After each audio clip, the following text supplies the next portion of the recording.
I'm Bill Baldyga, owner of Magnum Airpower, and today we're going to cover the teardown of a Discovery rifle. The first step is going to be to degas the rifle. You don't want to work on these with any pressure in them. Crosman sells a degassing tool that threads right into the back, and all you have to do is thread it in by hand until you feel it stop. And then at the point where it stops, you'll need to use a small screwdriver or maybe a pin punch, something that fits into the hole so that you can turn it. And what you want to do is hold on to it firmly, point it in a safe direction because you're going to get some air blasting out of the end of this. Make sure it's unloaded because when you do this, if there's a pellet in the gun, it will shoot the pellet out the barrel. And you just turn this slowly, and at a certain point it'll push the valve stem in and the air will escape from the rifle. Now there's no pressure in this one, so we didn't hear anything.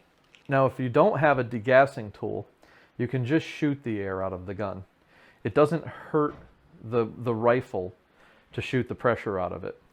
A lot of people are worried about dry firing it or firing it with low pressure. It doesn't do any damage to the gun. Unless you have a very, very strong hammer spring because you've customized it. And in that case, well, maybe it's a better idea to degas it with a tool. I'd like to cover some of the tools that you're going to need. The first one to get the stock off is going to be a P3 Phillips driver. You're going to need a P2 Phillips driver. I use an S2 driver, which is a square driver, for the rear trigger frame screw. But you can use a standard 1/4 inch slotted driver instead. You'll also need that for the rear breech screw. You're going to need a couple of precision screwdrivers. This one is a 1/8, and the smaller one is a 3/32. Those are to get the sights off. They're also useful for adjusting the sights. And this is a standard 1/8 also. It's just a little heavier duty screwdriver. It's good to have one of those on hand. I use a pick, an L-shaped. You can use a hooked, you can use a straight. You're going to need a 7/16 inch wrench or an adjustable wrench or a socket. You're going to need a 9/16 inch wrench or socket. I use a 7/16 driver in this video. For hex wrenches, you're going to need 3. You're going to need an 050 for your inner breech screw, or center breech screw as some people call it. You're going to need a 1/16 to remove your rear sight sleeve, and you're going to need a 5/64 for the barrel band and steel breech set screw. And that pretty much covers it for the tools you're going to need. One other thing that's good to have is a wooden dowel. This is a hardwood dowel, about 5/8 inch diameter. I use this predominantly for removing valves and putting them back in. Some people will take their barrel and use that to push parts in and out of the tube. That's a bad idea, and the reason why is because not only does it scratch up your barrel, but it'll score the inside of the tube, and that will cause the gun to leak. And it doesn't take much. Very, very slight scoring will cause a leak. That covers pretty much everything you're going to need, so let's get started. First thing to get started with usually is I take off the sights. So for that, you're going to need a slotted screwdriver to remove the machine screw that's just behind the fiber optic, and it pretty much falls off just like that.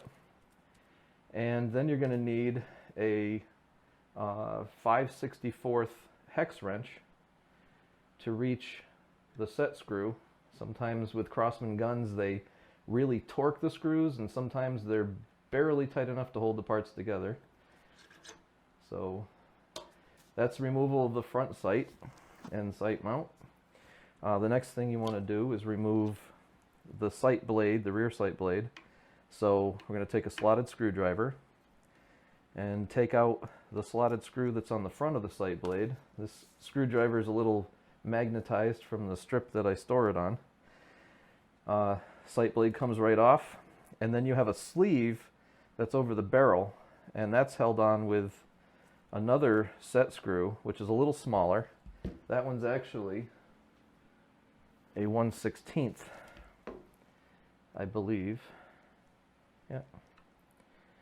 So we can loosen that up, and now your rear sight sleeve is loose. In order to get that off, we're going to take the 5/64 wrench and remove or loosen both of the set screws on the top and bottom of the barrel band. And that allows you to slide that right off. And don't lose the little screw, set screw that comes out of your sleeve. They only turn in about 1.5 to 2 turns, so they fall off pretty easily. And then you can slide your sight sleeve off. So that takes care of removing the rear sight and front sight. So now the next step, I usually go with taking off the breech. The first thing you want to do is loosen up. You're going to use your 5/64 hex wrench. You're going to want to loosen up your set screw that compresses the barrel down to the bottom of the breech. And in this case, I'm just going to take it all the way out. And then you want to remove the rear breech screw with your slotted screwdriver. And there's a breech plug in the back of the breech, which you can pull out. Now, from here, this is where most people can't figure out how to get the breech off. So what I'm going to do is take off the stock. You remove, that's where your P3 screwdriver comes in. You remove the stock screw. I'm just loosening it. And there's a little spring clip behind the trigger inside of a slot, and you're going to use a pick. You can use a scratch awl, you can use a long needle, anything you can get back there that'll pull that little spring clip back. And once you're pulling it towards the trigger a little, you can push your safety out, like so. And with your stock screw loose and your safety out, you can slide your stock right off, just like that. Now, to get the breech off, you have to take out your front and rear fasteners that hold the trigger group on. The front one is a 7/16 inch nut. It's called the stock lug. You can use a 7/16 inch boxed head wrench. I like to use a socket on a socket driver.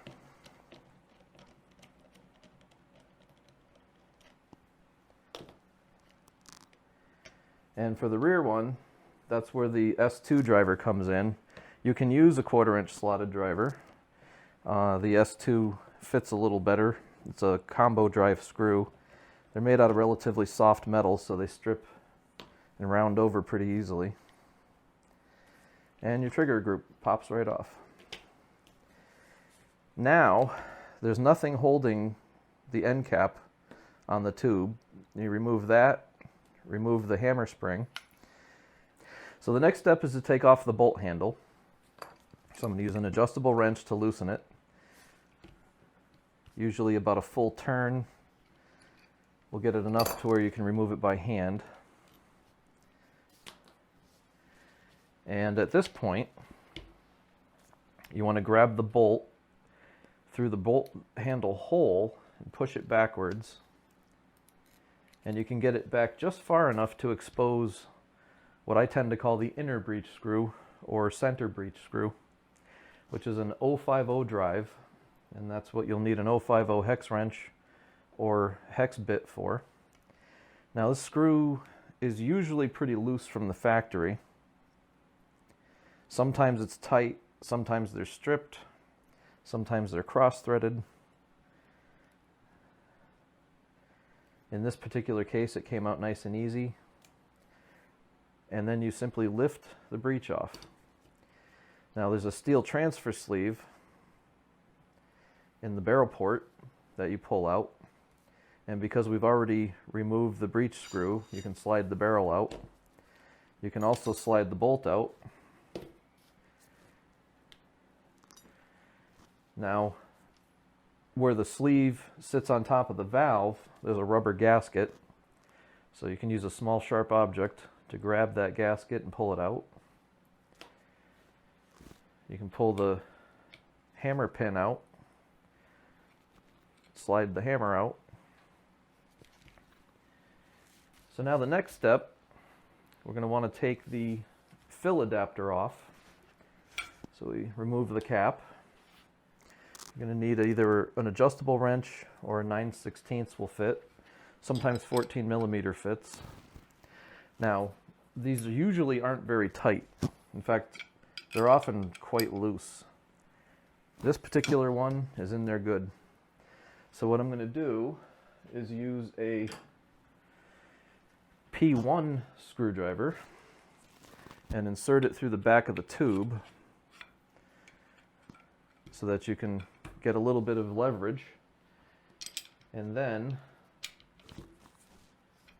if you position your boxed head wrench so that you can hold the back of the tube down to the table, and then you just lean on the wrench and it loosens the fill adapter. Now you can back it all the way out. If there were pressure in this tube, you wouldn't be able to loosen this very easily. You'd really be struggling with it to get it off. So that would be the first clue that something was wrong.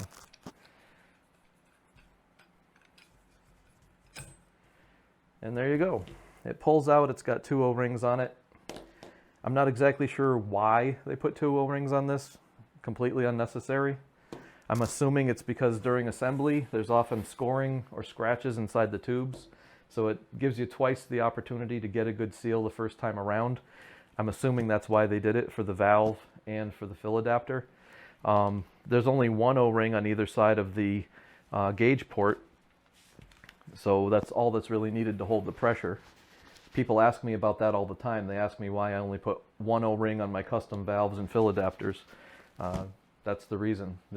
You only need 1. All right, so the next step is to take the gauge extension, or what's also called a gauge port adapter according to Crosman, and the gauge port itself, we're going to want to get out of there along with the valve. So the next step is to take 9/16 wrench, which will fit loose, but smaller wrenches won't fit at all. And you take your entire gauge and extension assembly out. This one still has the little plastic protector on it. This is a brand new gun, by the way, straight from the Crosman factory. It's never been taken apart before. So you get to see what I get to see taking it apart for the first time. So far, it's been pretty uneventful. Everything's been put together the way it was supposed to. Everything's been relatively tight. Breech screw was a little on the loose side, so that's no good, but it probably wouldn't have caused any major issues. So now we're going to take the pressure gauge out of this extension. And the easiest way to do that is to hold the extension with your open end of your boxed head wrench, and then take an adjustable wrench and grab the gauge, which has flats around it, and you just turn it counterclockwise. Now normally you would use thread tape to put these together. I've seen them come from the factory with all kinds of sealants on them. In this particular case, it looks like it was possibly thread tape. And I'm inspecting the threads because this one was really tight and they apparently damaged the threads when they threaded them together.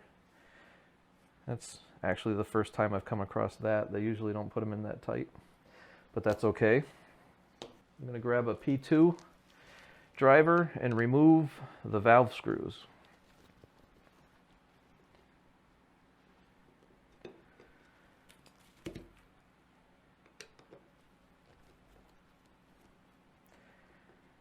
And if I seem a little awkward, it's because this is the first time I've shot a video. I'm used to doing this in the seclusion of my own workshop with nobody around and not having to explain what I'm doing while I'm doing it. All right, so now the only thing that's left to do is push the valve and the gauge port out of the tube. And to do that, I'm going to use a 5/8 wooden dowel. I've got a hole drilled in the end of it, which will slip over the valve stem pin so that the valve stem doesn't get damaged. Sometimes they go easily, and sometimes they don't. So I'm going to use the floor to get it started. And I've got my hand over the end of the tube so that I don't send the parts flying across the room. There we go.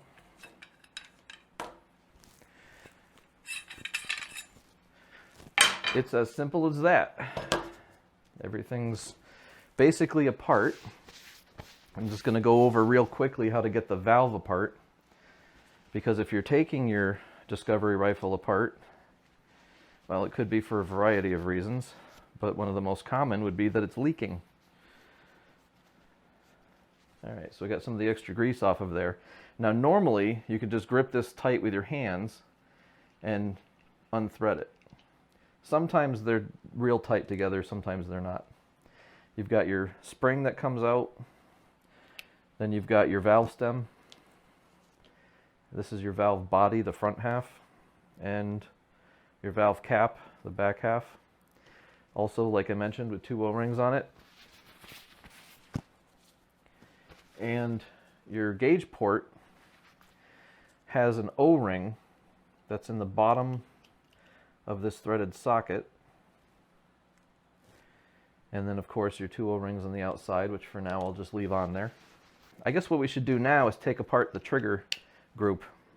With the safety out, which needed to come out to get the stock off, the only thing remaining to do, the one screwdriver that I didn't take out, you're going to need a small slotted screwdriver to get your cover off.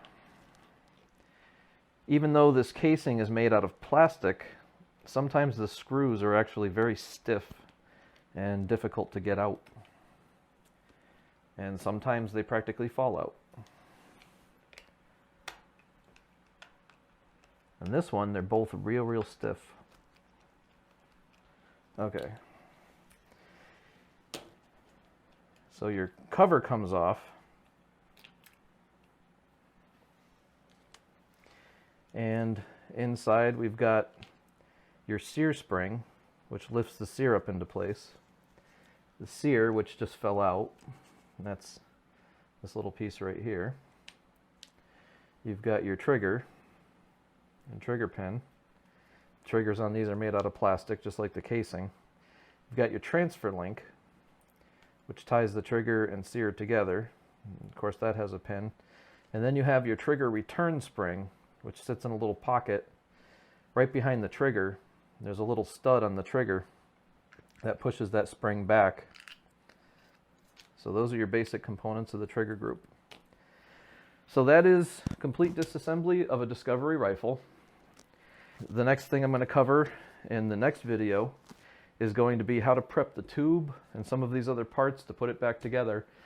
I'm also going to explain some of the custom parts that I make for this rifle to improve shot count, power level, accuracy, and some of the tools that are needed to make that happen.